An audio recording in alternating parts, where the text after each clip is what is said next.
A new White House report is shedding more light on the chaotic U.S. withdrawal from Afghanistan in 2021. It lays much of the blame on the Trump administration, though the Biden administration admits there were flaws in the timing of the evacuation. Margaret Brennan breaks down what's in the report. President Biden's decision to pull the U.S. out of Afghanistan led to the collapse of its government and military, the death of 13 Americans, and left tens of thousands of Afghans hoping to escape. Girls over 12 can no longer be educated. It is one of the darkest moments of the Biden presidency to date. Nearly 2 years after the chaotic end to America's longest war, the White House admitted it should have started evacuating earlier. Clearly, we didn't get things right here. But the White House took little responsibility for executing a messy exit. A 12-page summary of the classified government reports claimed President Biden repeatedly asked military leaders if they required additional support to mitigate threats and was told no. An August 26 suicide attack outside Kabul airport killed 13 American service members. I opened my eyes to Marines dead or unconscious lying around me. Marine Sergeant Tyler Vargas Andrews survived the attack and told Congress last month that there was confusion on the ground. There was an inexcusable lack of accountability and negligence. The 11 Marines, 1 sailor, and 1 soldier that were murdered that day have not been answered for.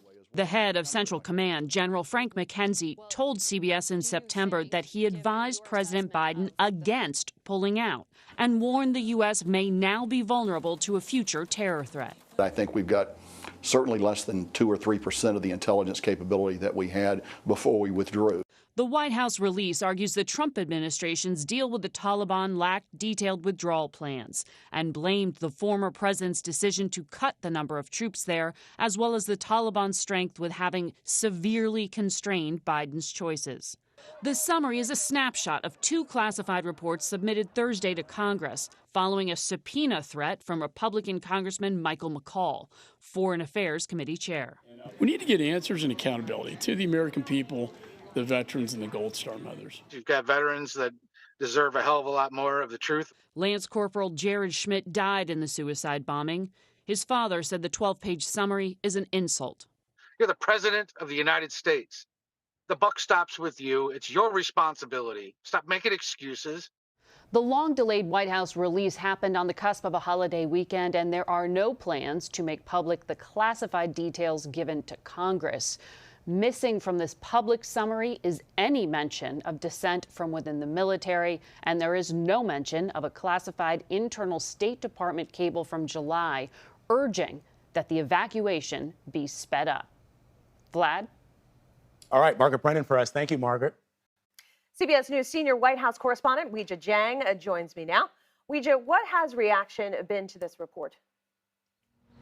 Well, I think we'll expect to hear a lot more from lawmakers after they are able to review those classified documents. But certainly there's already criticism coming from Republicans about accountability, because the White House made very clear, not only in this report, but during a press briefing with John Kirby, who speaks on behalf of the National Security Council, that, the president does not have any regrets about what happened. I mean, certainly they said that there were lessons to be learned, and they said that they will, consider everything that went into the decisions, but they largely blame the previous administration. And the former president himself spoke out about this afterwards, saying that, this was all President Biden's doing, because we're talking not about the decision to withdraw. Of course, that's not the same as the way in which it was handled. And that's why the administration received so much criticism then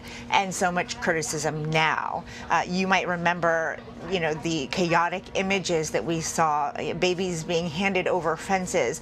And, to Margaret's point, another thing that was missing from this report was the fact that the head of Central Command, General Frank McKenzie, told her on Face the Nation that he warned that the U.S. may be vulnerable to a future terror threat, and that he advised President Biden against pulling out because there needed to be more time. So I think we'll hear a lot more, especially once we start getting details that we do not have right now. But, you know, the president has said before that the buck stops at him. And I think the main criticism right now is that he is not taking any responsibility for what happened. Weijia, let me ask you about something else here. The Biden administration, as you know, has proposed a new rule forbidding the nation's schools and colleges from enacting outright bans on transgender athletes. Right. Break down this rule and what are the schools saying? What is the Department of Education saying? And what are the states saying? So, Vlad, to be clear, this rule has not been finalized. It still has to go through a lengthy process to be approved, and it certainly will face legal challenges, just like we have seen several other bans, other ideas surrounding transgender athletes in school sports. So you're right in that this proposal would ban outright bans on transgender athletes participating in sports. But there are exceptions. There is some wiggle room here. So K through 12 schools as well as universities could implement some exceptions to the rule if they deem that there is unfairness on the field or that somebody's well-being is in danger, and so they can make those calls on their own. We still don't know the scope of that and what it would take, but certainly this allows for some sort of compromise.